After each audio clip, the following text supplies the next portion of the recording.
It is the most famous, most photographed plane in the world. But when you walk into the hangar at Andrews Air Force Base and talk to the people who work on it, Air Force One means more than that.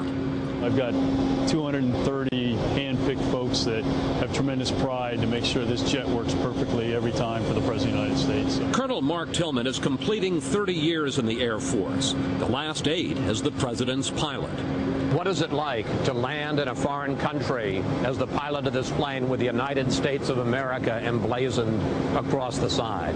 You see people from all over the world waiting to see Air Force One, but more important, waiting to see the President of the United States and America arrive on their soil. The flag in the United States of America is, we've brought the United States to that country. And all 230 people who work on Air Force One and the backup 747 have a keen sense of dedication. We don't accept failure, so it's a zero failure mission. The goal for us is we are kind of the men in black, so we hang behind. Myself and my crew take great pride in this because it's a sense of ownership. It says United States on the side, but we think of it as ours. Master Sergeant Rick Cousineau is the crew chief. He leads a team of 17 who check and then double and triple check the plane. Where other 747s would be, when things are fixed, it's because they're broken.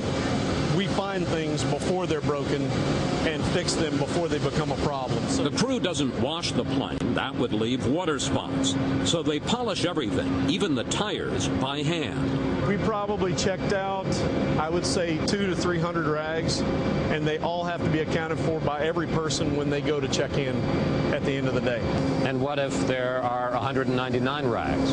Then we will search this airplane until we find it. Staff Sergeant Jessica Cottrell has worked on Air Force One less than 5 months. I know that I could be part of safely, making sure the President gets where he needs to go. And, I just, every time I walk in, you get so caught up in the routine, but then, I walk in and I just can't believe it. Safety and security are the top priorities. Thousands of parts for the plane are stored in the hangar, so if there's any problem, it can be fixed immediately. It's a secure facility. All the parts have been bomb swept, listening device swept, so they're ready to go to be put on the President's aircraft. So if you suddenly need an And in case there should be a problem while the President is on his trip, they carry spares for any part that has ever failed in the back of the plane.